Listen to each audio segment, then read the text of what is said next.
Assalamualaikum warahmatullahi wabarakatuh.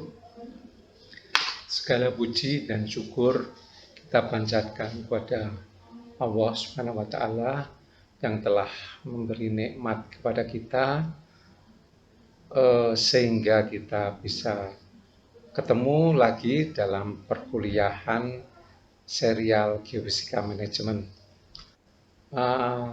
Pada waktu yang lalu kita sudah memberikan informasi atau perkuliahan tentang bagaimana mendesain survei dan lain sebagainya.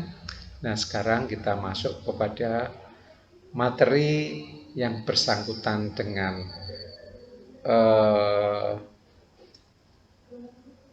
surveinya masing-masing, yaitu gaya berat, RSTPT, HIP, dan lain sebagainya.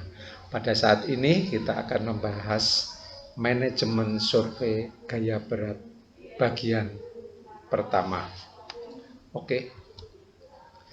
Layout penyajian presentasi ini ada pengertian gaya berat dan pengukurannya, terus ada kesalahan pengukuran ketika kita melakukan survei, terus ada reduksi harga gaya berat, dan seterusnya. Tapi pada part 1 kita hanya membicarakan yang bagian ini saja, di mana bagian yang di bawah ini akan dibicarakan di dalam part 2. Oke, kita lanjutkan ya. Pengertian gaya berat dan pengukurannya. Gaya berat itu mengukur percepatan gravitasi atau percepatan gaya berat arah vertikal di suatu tempat di bumi. Parameter fisik yang mempengaruhi perbedaan gaya berat adalah berat jenis batuan. Sedang selain itu, ya, yang ini itu adalah hal-hal lain seperti elevasi, tempat, dan lain sebagainya.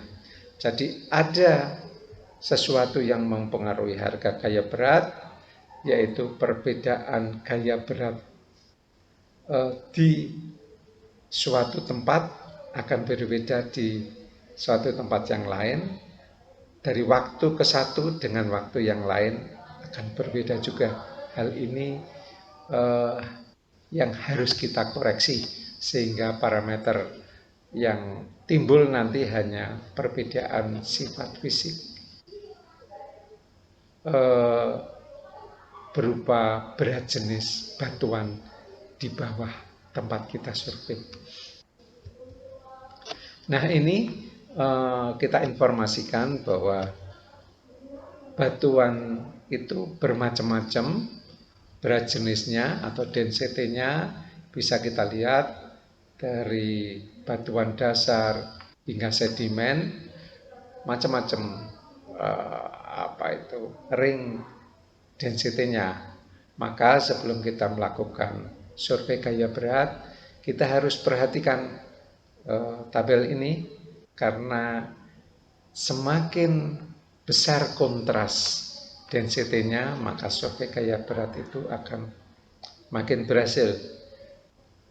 Sebaliknya, kalau kontras gaya beratnya itu, kontras density-nya itu makin kecil atau bahkan sama, itu maka keberhasilan survei gaya berat ini sangat sedikit, dan boleh dikatakan bisa saja itu survei tidak berhasil. Oke, seperti yang kita sudah jelaskan tadi di depan, bahwa harga gaya berat berubah karena satu, perubahan densitas dari struktur bumi atau batuan-batuan yang ada di bawah tempat kita survei. Terus dua, perubahan gaya pasang surut, ini berubah dari waktu ke waktu. Terus lintang stasiun pengukuran semakin mendekati ke kutub, tentunya harganya makin tinggi, semakin ke Katulistiwa harganya makin rendah. Terus elevasi stasiun pengukuran. Ini juga menyebabkan perubahan harga gravitasi. Makin tinggi elevasinya, harganya makin rendah. Makin rendah elevasinya, harganya makin tinggi. Terus tren tanah sekitar pengukuran, di mana trennya semakin berliku-liku, naik turun, maka harganya akan turun gravitasinya atau gaya beratnya. Semakin datar, harga gaya beratnya akan makin besar. Nah, dari kelima faktor itu yang akan kita tuju adalah yang pertama ini saja, sehingga yang nomor 2, 3, 4, dan 5 harus kita singkirkan dengan cara kita reduksi. Nah, kita berbicara tentang equipment yang akan digunakan dalam survei gaya berat. Minimal itu sebuah gravitimeter yang dilengkapi dengan alat survei, ya klinometer atau apalah, kompas. Terus kemudian ini pasangannya ya, 5 unit total station kalau pakai total station, atau 2 GPS geodetik. Jadi kalau 2 GPS geodetik artinya 1 di base station, 1 roving. Jadi hanya ada 1 tim roving. Tapi kalau pakai total station ini akan sangat ribet karena harus menembak dari 1 titik ke tempat yang lain. Ini akan sangat tergantung dari rintisan dan lain sebagainya, sehingga produksinya sangat lamban. Maka komposisi yang paling baik adalah 1 gravitimeter, 5 total station. Nah, kalau dengan GPS kita cukup 1 tim aja yang jalan, 1 alat lagi di base station. Tentu saja dalam survei ini harus ada 1 notebook komputer yang digunakan untuk memproses data-data yang kita ukur di lapangan. Nah, ini alat gravitimeter absolut yang jarang digunakan untuk survei di lapangan karena sangat rumit dan susah pengukurannya, sehingga hanya digunakan di tempat-tempat tertentu saja untuk memonitor harga gaya beratnya di suatu tempat. Biasanya ini dijadikan sebuah base di suatu negara atau tempat yang spesial begitu. Nah, kalau ini gravimeter relatif, sekarang ini yang ada ya Lacuster-Romberg dan Sintrek. Sistemnya dia pakai per, yang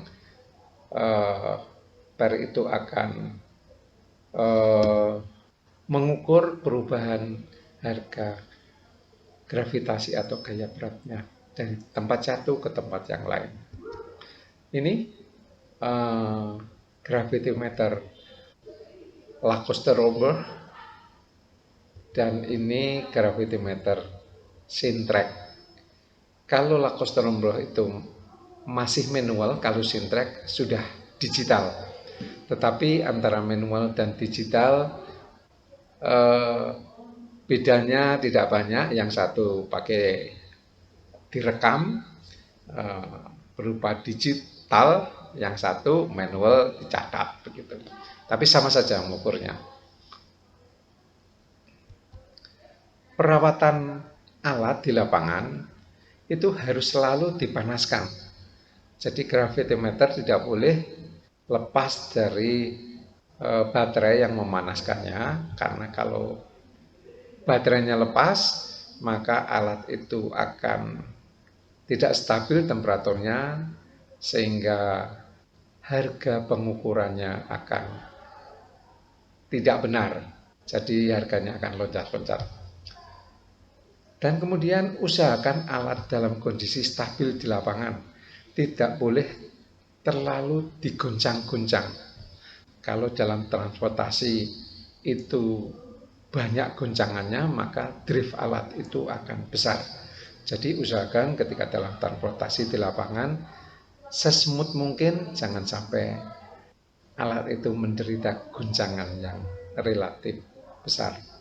Kemudian yang terakhir adalah dalam memainten alat di lapangan, secara periodik dimonitor sensitivity-nya dan harus dikalibrasi secara periodik, entah 2 bulan sekali, entah 3 bulan sekali, begitu kira-kira. Yang dimaksud sensitivitas itu kalau di alat Lacoste-Rombaugh, kita kan bisa memutar itu, apa itu namanya, alat kalau kita putar maka nilainya akan naik, kalau kita putar balik nilainya akan turun. Nah, dalam memutar alat tadi akan diimbangi dengan pergeseran beam di dalam alat itu yang bisa kita lihat dengan mata kita, di mana gravity yang layak sensitivity-nya adalah ketika diputar tempat pemutarannya itu 1 putaran penuh, di dalam beam itu akan bergeser 10 skala. Jadi kalau imbang 10 skala 1 putaran penuh itu sensitivity-nya bagus. Kalau 1 putaran, dalam putaran itu di dalam monitor itu hanya menggeser 8, itu kurang sensitif. 8 skala maksudnya itu kurang sensitif. Sebaliknya, kalau 1 putaran di dalam monitor itu bergeser 12 atau 13, itu terlalu sensitif. Sulit nanti mengukur di lapangan, selalu bergoncang-goncang. Maka usahakan sensitivity ini dimonitor, dan kalau dia sudah bergeser supaya diset kembali dan dikalibrasi. Nah, ini Lacoste-Rombaugh tipe G, ketelitiannya itu 0,01 miligal, sedang tipe D 0,001 miligal. Gravitimeter ini akan makin stabil bila usianya makin tua. Ini banyak salah pengertian ini ya, banyak instansi yang mengatakan kalau gravitimeter, alat-alat geofisika itu harus yang usia muda, makin baru makin baik. Belum tentu, khusus gravity makin tua makin bagus. Jadi driftnya makin kecil. Asal perawatannya baik. Jadi khusus gravitimeter yang usianya 5 tahun, 10 tahun, 15 tahun, bahkan 20 tahun itu makin bagus, driftnya makin kecil. Oke, ini peralatan DGPS, differential GPS. Ini yang kita gunakan untuk mengukur koordinat dan elevasi, di mana teknik DGPS ini satu alat ditaruh di base station, satu alat mengikuti pergerakan gravitimeter di titik-titik di lapangan. Ketelitian GPS geodetik ini kurang lebih ada yang lebih baik. Ini kurang lebih seperti ini. Ketelitian horizontalnya adalah 0,005 meter plus 1 ppm. Ketelitian vertikalnya 0,01 meter plus 2 ppm. Untuk pengukuran kinematik, ketelitian horizontalnya 0,012 meter plus 2,5 ppm. ketelitian vertikalnya 0,015 meter plus 2,5 ppm. Perlu diingat bahwa meskipun di dalam alat GPS ini bisa digunakan kinematik, tetapi pelaksanaan di lapangannya kita jarang menggunakan teknik kinematik, karena kalau kita masuk di hutan-hutan, kadang-kadang alat yang moving di lapangan itu tertutup pohon, hilang jangkauan stasiun satelitnya. Ini perlu diset ulang. Jadi ini sangat ribet sekali, sehingga kita lebih suka menggunakan yang statik saja. Nah, ini cara pengukuran gaya berat beserta parameter pendukungnya. Parameter pengukur gaya berat dan pendukungnya itu ya pertama biasalah mengukur gaya berat itu sendiri, setelah dikoreksi drift dan pasang surut dia akan menjadi gaya berat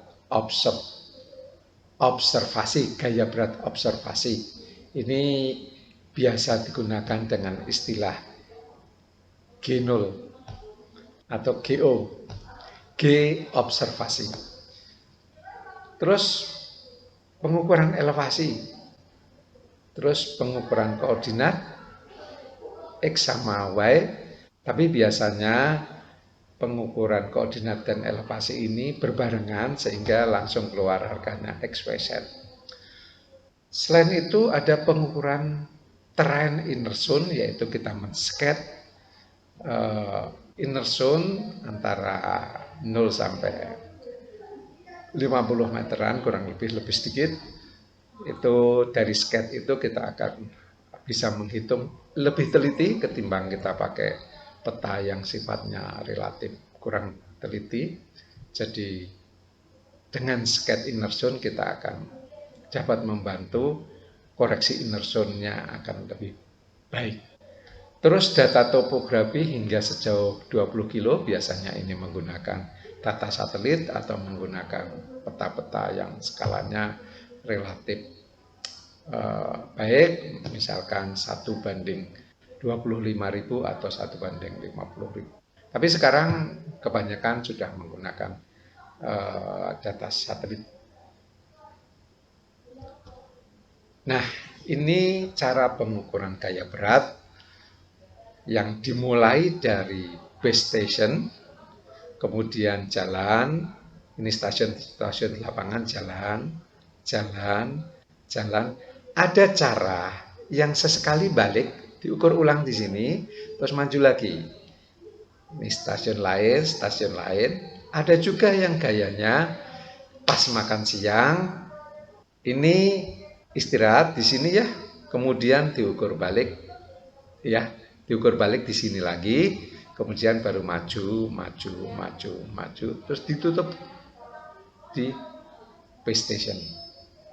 Nah, cara yang ini atau cara yang ini silahkan pilih yang mana yang paling enak, tapi kami mempersyaratkan dalam satu loop itu paling tidak 10% dari stasiun itu menjadi stasiun ulang.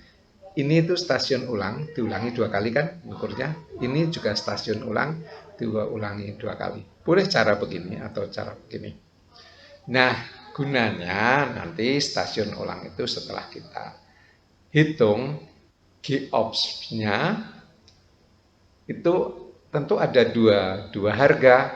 Nah, itu tentu ketahuan kan salahnya berapa. Nah, itu kita bisa buat statistik. Jadi berapa sih kesalahan selama kita survei itu akan ketahuan dari monitor ini, monitor stasiun ulangan itu.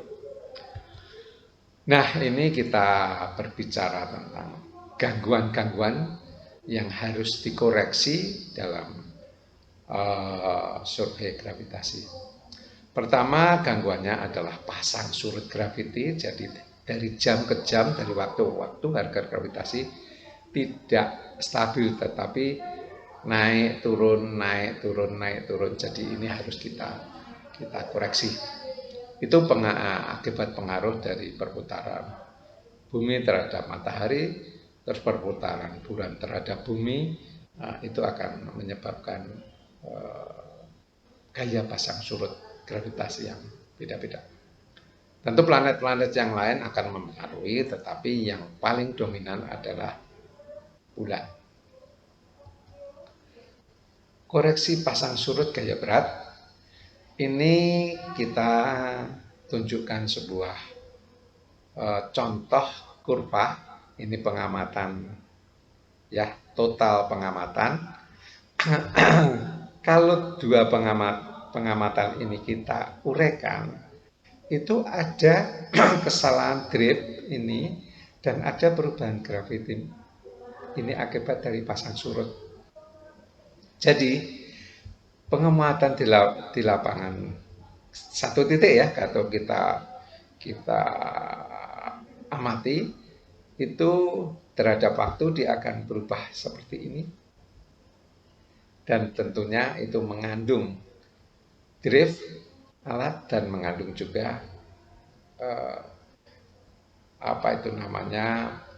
perubahan akibat pasang surut. Kalau ini kita koreksi, maka tinggallah drift ini. Nah, satu pertanyaan, kalau misalkan alat itu diem aja, tidak bergerak-gerak, stasioner, apakah ada driftnya? Ada, tetapi sangat kecil sekali. Tetapi kalau alat itu berpindah dari tempat ke tempat yang lain, itu driftnya akan besar karena dia ada goncangan-goncangan, ya. Makanya untuk bisa menghitung drift itu harus ngukurnya diawali dari satu base station, ngukur di lapangan dan ditutup balik di base station lagi. Nah, ini setelah dikoreksi pengukuran di beberapa tempat, dikoreksi pasang surut. Nah, ternyata setelah dia balik, ini kurang lebih seperti ini, balik di base station lagi, ini ada perbedaan seperti ini. Jadi ini akan kita koreksi, kita anggap linear, terus kita turunin ke situ, sehingga drift alat itu akan hilang. Nah, ini koreksi drift alat atau biasa disebut koreksi apungan. Kita tidak akan berbicara banyak karena ini di perkuliahan sudah sering dibicarakan. Nah, ini sebuah contoh bagaimana mengukur gravitasi di lapangan ini. Pas kebetulan kalibrasi ini bareng-bareng ngukurnya, ada 1, 2, 3, 4 gravitometer bareng-bareng ngukur. Ini mengukur gravitasi bersamaan dengan mengukur GPS. Nah, itu yang dapat saya sampaikan ketika kita mengukur gaya berat atau gravitasi. Nah, secara umum kita bisa buat sebuah flowchart di mana ini ada pembacaan nilai gaya berat di lapangan, ada pembacaan nilai gaya berat di base station. Ya, kita tahu ketika start kita membaca di base station, kemudian kita pergi ke lapangan, agak bacaan di lapangan dari titik ke titik terus pindah. Nah, itu bisa dikoreksi dengan pasang surut. Baik, ini maksud kami ini, ya, yang pembacaan di base station. Ini harganya di base station, ini pembacaan di base station. Dua-duanya itu dikoreksi nanti, ya, dengan pasang surut dan koreksi apungan, sehingga tinggal perbedaan gaya berat antara stasiun di lapangan dan stasiun base station.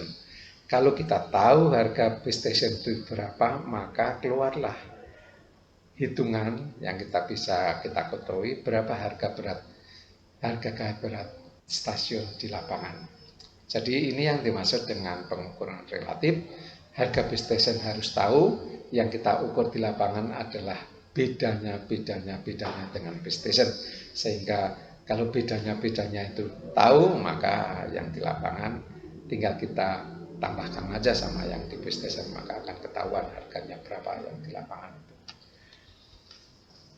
Nah, sekarang ada metode pengukuran elevasi dan koordinat yang ini tidak mungkin lepas dari pengukuran gravity, karena di dalam menghitung anomali Boger selalu menggunakan data koordinat dan elevasi. Nah, pengukuran ini bisa dilakukan dengan metode DGPS, differential GPS, bisa juga dilakukan dengan metode tachyometry, yaitu menggunakan theodolit atau total station. Tapi yang kedua ini sudah jarang dilakukan, itu terpaksa dilakukan kalau tempatnya tertutup. Maksudnya tempatnya di hutan lebat yang GPS tidak bisa menembus karena ketutup sama dedaunan, sehingga kita gunakan metode tachyometry ini. Ini pengukuran GPS diferensial, satu di base station, satu di lapangan. Nah, ini satu contohnya. Kalau kita mengukur di lapangan, terlebih dahulu kita harus membuat base station yang mendekati tempat kita survei. Jadi bisa kita turunkan dari sebuah titik GPS nasional, kemudian kita membuat jaring seperti ini, kita diferensial, dari jaring itu kita hitung, kemudian kita tahu harga masing-masing base station ini. Kemudian dari base station itu kita gunakan untuk mendiferensial pengukuran di lapangan. Nah, seperti ini. Ini base station yang kita buat tadi, ini didiferensial ke titik-titik di lapangan. Nah, usahakan diferensial ini jangan lebih dari 10 kilo. Nah, ini pengukuran topografi atau yang kita sebut tadi metode tachyometry menggunakan total station. Ini dilakukan karena GPS sudah nggak bisa main lagi, karena di hutan lebat pohonnya tinggi-tinggi, daunnya rimbun, sehingga satelit tidak bisa kita rekam. Nah, pengukuran tachyometry ini seperti biasalah zaman dulu, yang diukur adalah inklinasi, sudut horizontal, jarak titik ke titik lainnya, kemudian saling berkait antara titik yang satu dengan yang lainnya, kemudian ditutup balik ke titik yang awal, kemudian dari situ kita bisa menghitung nilai koordinat dan elevasinya. Tentu saja titik awalnya tadi harus kita ketahui dulu berapa sih nilai awalnya. Seperti halnya di GPS itu base stationnya berapa. Nah, ini sebuah pengetahuan di mana kita harus sebagai geofisikalis harus mengetahui beberapa teknik pengukuran elevasi. Ada yang pakai altimeter mikro, barometer, chainmate level, theodolit, ada T1, T2, ada katakan ini di GPS, ini zaman dulu ya, GPS zaman dulu, ada menggunakan differential GPS, atau dengan menggunakan alat yang lebih teliti lagi, itu automatic leveling, di mana kita bisa melihat ini bagaimana ketelitian dalam satuan meter yang didapat atau kesalahannya dan kalau dikonversi menjadi miligal itu ini. Ini penting diketahui oleh para geofisikalis karena Tidak semua gravitimeter itu mengukur untuk kepentingan detail atau semi detail. Kadang-kadang mengukur yang sifatnya regional itu cukup dengan menggunakan altimeter, kesalahannya elevasinya sekitar 2-10 meter, mungkin kesalahan 5 meter, dan miligalnya itu kurang lebih kesalahannya seperti ini. Jadi kalau digabungkan dengan gravitimeternya, oke lah masih masuk. Kalau kita mau menggunakan ring kontur regional itu per 5 miligalan, itu oke-oke saja. Tapi kalau kita sudah masuk ke yang detail atau semi detail, kita mau nggak mau harus ke arah sini. Pengukuran exquisite-nya harus pakai yang ini. Oke. Nah, ini kesalahan pengukuran gaya berat beserta parameter pendukungnya. Kalau tadi kita berbicara tentang pengukurannya, sekarang berbicara tentang kesalahannya. Kesalahan pengukuran gaya berat. Faktor penyebabnya adalah satu, kesalahan pembacaan. Nah, ini biasalah kesalahan manusia ketika kita membaca atau ketika kita setting alat dan lain sebagainya lah ya, ada salah di situ. Nah, ini bisa dihindari dengan menggunakan SOP pembacaan yang benar. Sudah pernah kita terangkan di bagaimana kita di geofisika manajemen ini, bagaimana kita melatih orang supaya bacaannya benar, yaitu kalau membaca gravitimeter dengan Lacoste-Rombaugh, minimal orang yang tidak pernah membaca gravitimeter, dia harus membaca tiap 10 menit selama 7 hari. Nah, itu nanti bacaannya, kesalahannya makin kecil. Lama-lama setelah 7 hari, kesalahannya kecil. Nah, itu baru layak dia boleh survei. Kalau orang yang sudah pernah profesional, tapi dia sudah lama nggak pegang gravitimeter, cukup membaca stasioner 10 menit cukup, sehari aja cukup, refleksnya akan balik kembali dan errornya akan kecil. Ini yang perkara yang pertama. Kedua, noise lokal. Noise lokal ini adanya goncangan, adanya pohon besar di sampingnya yang menggoyang-goyang tanahnya, atau membaca di daerah rawa-rawa sehingga tanahnya nggak stabil. Ini tergantung dengan kepiawaian operatornya bagaimana dia memaintain noise ini. Terus sensitivitas dan alat yang kurang. Nah, ini bahaya nih. Kalau kurang memenuhi syarat seperti yang kita ceritakan tadi, kalau sensitivitas sekali putaran Lacoste-Rombaugh harus yang beamnya bergeser 10. Kalau kurang 7 atau 8, maka alat jadi tidak sensitif. Kita geser-geser, beamnya nggak geser-geser itu. Jadi gesernya cuma pelan-pelan. Nah, ini menjadi bisa menimbulkan salah baca. Untuk itu harus secara rutin sensitivitas ini dicek dan dikalibrasi. Terus kemudian yang menyebabkan ini ya pasang surut.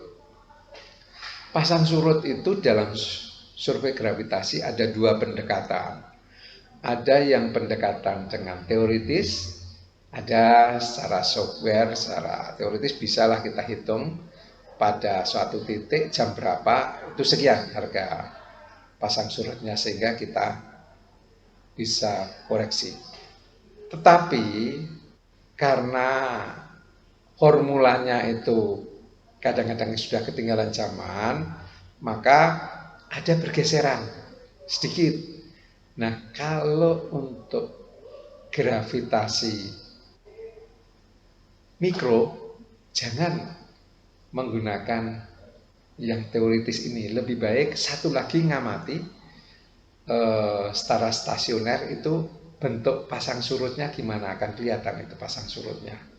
Nah, nanti dikoreksi dari situ. Nah, tentu saja satu gravitimeter itu diamati 10 menit terus selama sehari. nanti akan ketahuan bergesernya berapa tiap jamnya.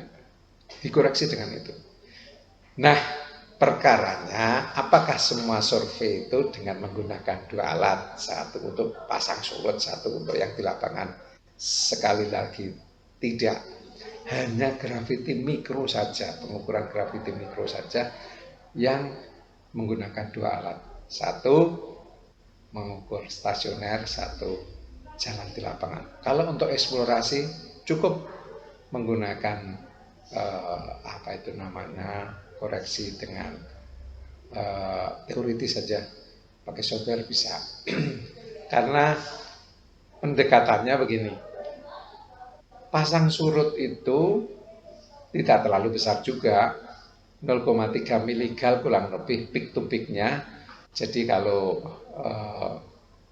kita ada salah di situ dari pengukuran, dari koreksi yang menggunakan teoritis ini, ya tidak akan lebih dari 0,0 sekian lah.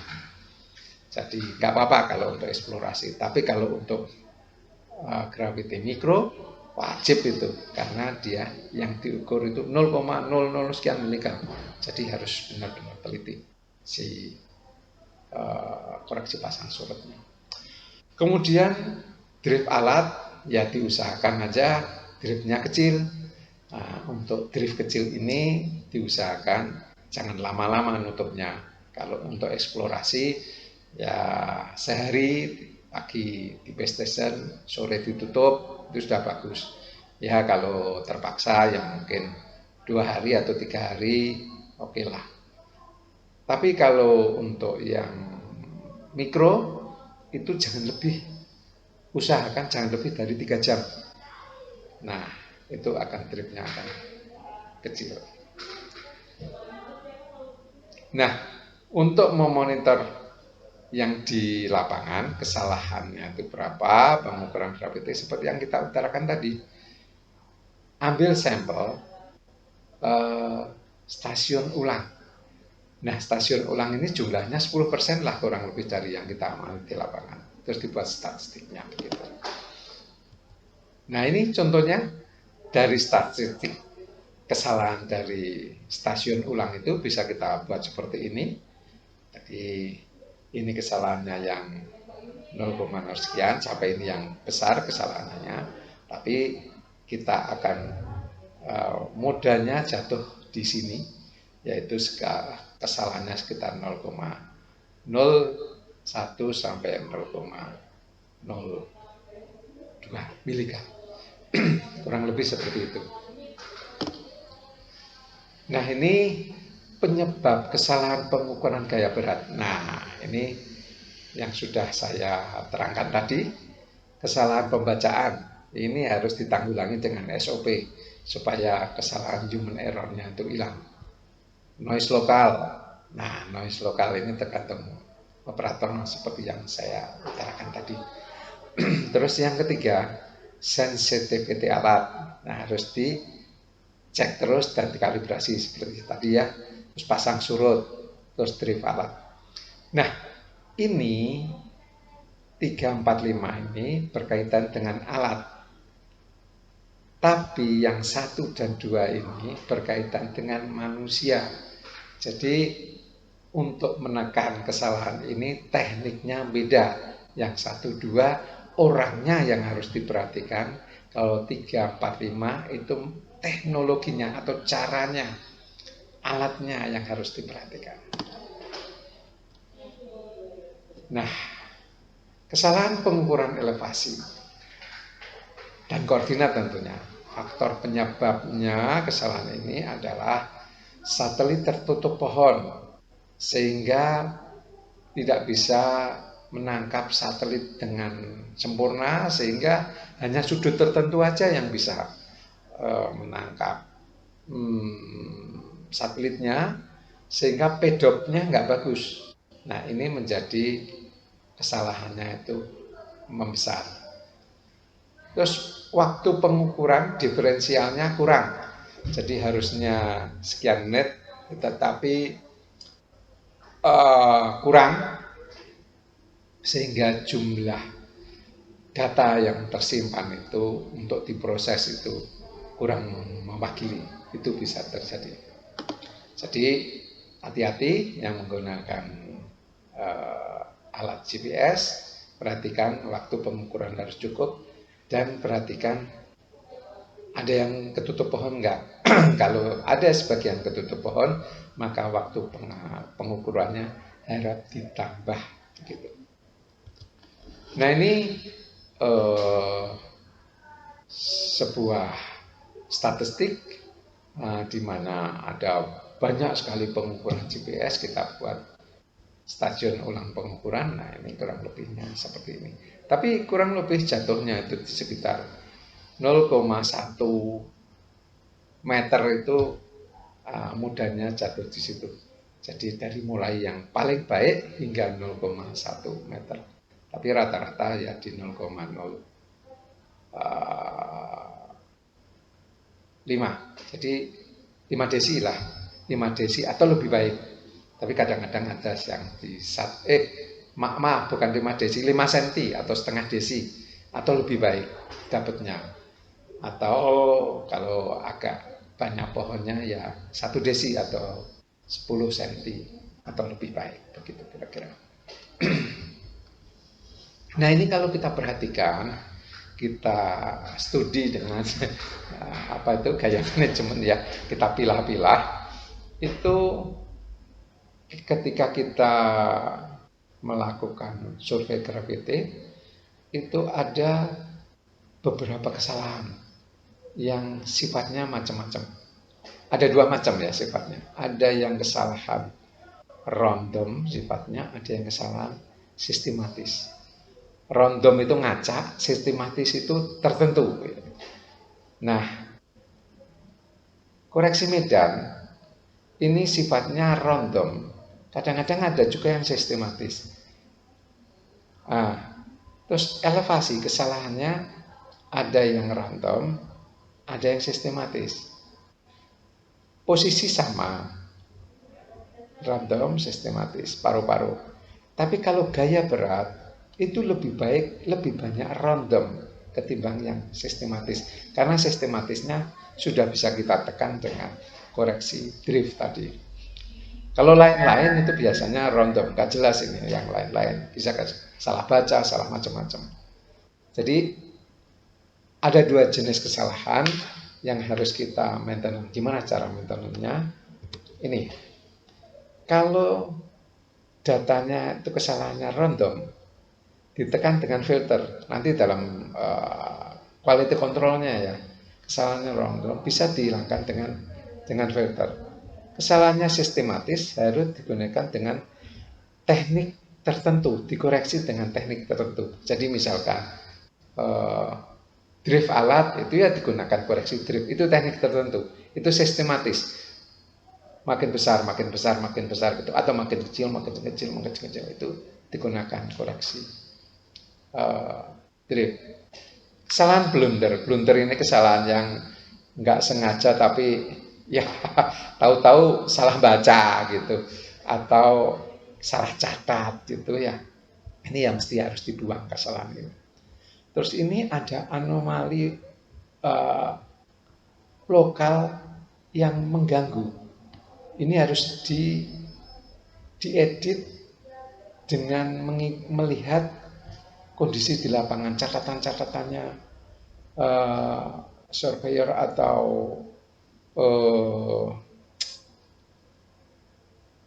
operator itu bagaimana. Kalau di situ tercatat dia ada di dalam lingkungan rawa-rawa, oh ini mestinya dia goncang-goncang, nggak stabil. Ada di daerah yang pohonnya gede-gede, oh ini akarnya narik-narik tanah sehingga nggak stabil. Itu yang dapat di geofisisnya harus pandai-pandai ini ketika dia menemui kesalahan yang model yang ini. Nah, itu semuanya data kan digunakan untuk mereduksi data graviti sehingga menjadi anomali Bogue. Nah, itu harus dilakukan semuanya ini. Jadi setelah menjadi anomali Bogue menjadi data yang terkontrol dengan baik. Terus tentunya setelah jadi anomali Boger, tentunya kita akan dapat yang namanya anomali klosur-klosur yang di lapangan. Itu bisa juga dilakukan dengan mengejar anomali, kalau masih membuka tambah lagi supaya pengukurannya sehingga anomalinya menutup. Atau wah terlalu jarang-jarang dirapetin sehingga anomalinya benar-benar yakin. Nah, sehingga kalau semuanya kita lakukan maka dapatlah data yang siap pakai untuk diproses lebih lanjut atau diinterpretasi lebih lanjut. Jangan sampai kita mendapatkan data yang anomalinya masih kebuka, kagok ini mau diinterpretasi, ada klosur yang masih membuka, mau diinterpretasi, waduh datanya kurang rapet. Nah, jangan sampai terjadi begitu. Maka di lapangan ini harus dilakukan dengan baik sehingga pulang ke kantor datanya benar-benar sudah bagus. Nah, ini kita berbicara masalah reduksi harga gaya berat. Kita tahu kalau harga gaya berat itu tidak bisa digunakan untuk interpretasi. Harus dihitung menjadi anomali Bogey. Apa anomali Bogey? Anomali Bogey itu menstandarkan seakan-akan semua pengukuran kita itu di bidang geoid, bidang datar geoid, semua dikesitukan. Nah, untuk itu maka kita coba jelaskan sedikit lah. Ini sudah banyak diterangkan di perkuliahan, tapi saya ingin sedikit merefresh agar ingat kembali. Anomali Bogey itu terdiri dari G off dikurangi G normal plus koreksi udara bebas kurang koreksi Bogey dan plus koreksi tren. Oke, ini koreksi ini gravitasi normal di mana pada katulistiwa akan sangat relatif kecil bacaannya, semakin mendekati kutub semakin relatif besar. Ini digunakan untuk menghitung nanti. Ini ada formulanya ketika ngitung bumi ini macam-macam orangnya, ada yang didekati dengan ellipsoid apa, aerosoid apa, sehingga banyak formula. Ini yang dari International Gravity Formula tahun 1930, ada yang tahun 1976, tapi yang terakhir yang paling itu didekati dengan BGS 84 ya, yang paling dekat dengan BGS 84 ellipsoid. Nah, ini kita coba refresh balik ya. Ini pengukuran gravitimeter, pengukuran gravity ya atau gaya berat. Ini stasiunnya di sini. Ini ada tanah topografi begitu. Pertama kali kita harus menghilangkan yang ini seakan-akan kita timbun, yang ini seakan-akan kita potong, yang ini juga kita timbun. Itu namanya koreksi tren. Nah, kalau basicnya ya yang kita integral dari per macam-macam segmen itu tadi, yang berupa bukit kita tebang, berupa lembah kita uruk menggunakan pendekatan. Nah, ini kalau yaksona dapat berapa, ini kalau pakai cara klasik ya hammer gitu, akan kita jumlah ke bawah begitu sehingga koreksi terannya menjadi berapa. Ini dihitung sampai sekitar 20 kilo. Nah, ini koreksi Bogey. Maksudnya koreksi Bogey adalah tanah yang di sini yang sudah kita ratakan tadi dengan koreksi tren, ini kita hilangkan ini tanah yang ini. itu dengan koreksi Bokeh. Sehingga tinggal begini, ya kan, tanahnya sudah kita hilangkan, yang rata, tanah yang rata itu. Kemudian koreksi udara bebas, ya kita seakan-akan ngukur di geoid di sini, jadi jadinya begini. Nah, dengan koreksi udara bebas, tentu saja kita tetap berpendirian bahwa ukurannya tetap di sini, tapi seakan-akan ngukur di sini. Nah, itulah namanya koreksi udara bebas. Nah, kalau kita bisa buat flowchart di mana ini gravitasi atau gaya berat station observation, ya.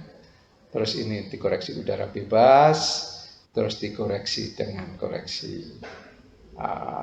dikurangi dengan G normal, koreksi terrain, dan koreksi apa itu namanya, ada juga di sini koreksi Bokeh, maka dia akan keluarlah baru anomali Bokeh di situ. Nah, ini penting sekali untuk meng-QC data di lapangan, yaitu sebaiknya mengikuti tahapan sebagai berikut. Pertama kali, buatlah sampel Bokeh. Dihitung sampel Bokehnya. Kalau kita belum bisa menghitung tren koreksinya, kalau sudah bisa menghitung tren koreksinya, oke, kita masukin langsung. Kalau belum bisa, sampel Bokeh. Kemudian kita buat profil sampel Bokeh, gaya berat, observasi, G normal, terus inversion dalam satu apa itu namanya, satu profil. Nanti yang tiba-tiba loncat itu akan ketahuan itu. Dari situlah salahnya. Maka kita perbaiki apakah sampel Bokeh ini yang salah, maksud kami apakah elevasinya yang salah, apakah observasinya apa-apa, akan ketahuan. Dari apa itu namanya, memperhatikan profil itu akan kelihatan. Tapi ingat, ketika kita melihat profil itu jangan tegak lurus seperti kita melihat membaca koran, jangan, tapi harus dimiringkan. Jadi caranya miring gini, begini, dimiringkan, sehingga kita membacanya itu dari miring, itu akan ketahuan sebuah kurva tiba-tiba loncat atau turun, itu akan ketahuan. Sangat jelas ketimbang kita langsung berhadapan tegak lurus begini. Lekukan yang ekstrim pada stasiun tertentu menunjukkan tanda adanya kesalahan. Evaluasi kesalahan dari tiap komponen sangat diperlukan. Jadi dipadukanlah kesalahan apa yang didapat, maka diperbaiki.